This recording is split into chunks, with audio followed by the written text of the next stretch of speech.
श्री हरि आप सभी को श्री पंचमुखी यक्ष विनायक तंत्र ज्योतिष समाधान केंद्र में आपका स्वागत है। विषय चल रहा है ज्योतिष शास्त्र का और ज्योतिष शास्त्र में विषय चल रहा है काल सर्प योग यानी सर्प भय योग का विचार चल रहा है।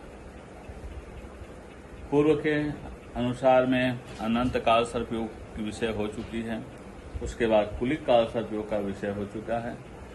तीसरा काल सर्प योग है वासुकी काल सर्प योग, यानी जिस जातक की पत्रिका में राहु तृतीय स्थान में हो और केतु नवम स्थान में हो, ऐसे जातकों को वासुकी काल सर्प योग कहते हैं।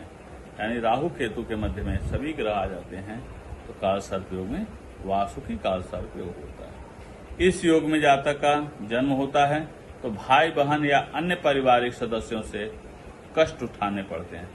भाई बहन व अन्य पारिवारिक सदस्यों से कष्ट उठाने पड़ते हैं। ऐसे जातक को मित्र ही धोखा देते हैं। जो इनके कहते हैं मैं बहुत बढ़िया मित्र हूँ, वो मित्र भी ऐसे वे जातक को धोखा देने वाले होते हैं। नौकरी में अनेक प्रकार की कठिनाइयां आ जाती हैं। कोई भी नौकरी इत्यादि कार्य में अनेक प्रकार की कठिनाइयां आ जाती है। भाग्योदय में भी नाना प्रकार की रुकावटें आती हैं। कोई कार्य बनता कार्य बिगड़ने लगता है। ऐसे जातक को विदेश प्रवास में भी कष्ट होता है। ऐसे जातक को विदेश प्रवास में कष्ट होता है और कानूनी दस्तावेज में लापरवाही के कारण नुकसान होना पड़ता है, नुकसान होता है जातक को। ऐसे जातक को अपने धर्म के प्रति कोई रुचि नहीं होता।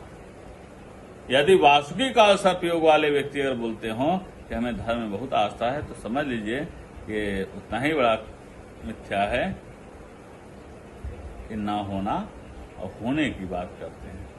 वह ऐसे जातक को धर्म के प्रति कोई रुचि या आस्था नहीं होती। दवा में थोड़ा बड़ा कर लें तो बात अलग है, लेकिन होती नहीं।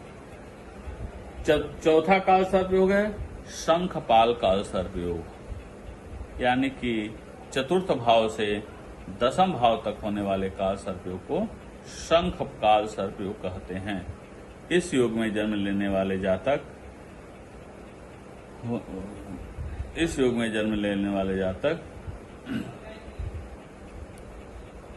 होने के कारण जातक को अनेक कष्ट की प्राप्ति होती है। इनको अनेक कष्ट मिलते हैं और चल अचल संबंधी संपत्ति संबंधी अनेक कठिनाइयां खड़ी हो जाती है। चल अचल संबंधी समेत अनेक कठिनाइयां खड़ी हो जाती है। वाहन, माता और नौकरी में कोई न कोई तकलीफ रहती है।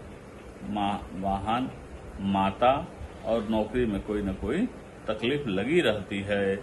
नौकरी और व्यवसाय में उतार चढ़ाव आते हैं। क्षण भर में लाभ मिलता है, क्षण भर में नुकसान होता है। कभी मध्यम, कभी लाभ, कम, जैसे उतार चढ़ाव आते रहते हैं।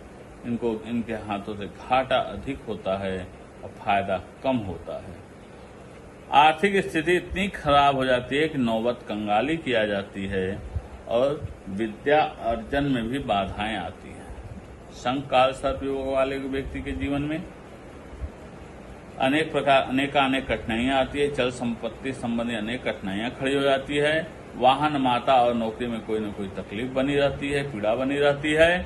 नौकरी व्यवसाय में उतार चढ़ाव आते हैं, घाटा अधिक होता है।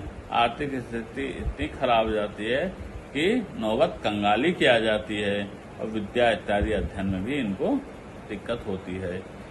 जिस व्यक्ति को इस प्रकार की दिक्कत होता है उस काल सर्प योग को शंख काल सर्प योग कहते हैं। इसी क्रम में आगे की ओर चलेगा पद्म काल सर्प योग और महापद्म काल सर्प योग। इसी क्रम में आगे चलेगा पद्म काल सर्प योग और महापद्म काल सर्प योग। आप सभी को नमस्कार।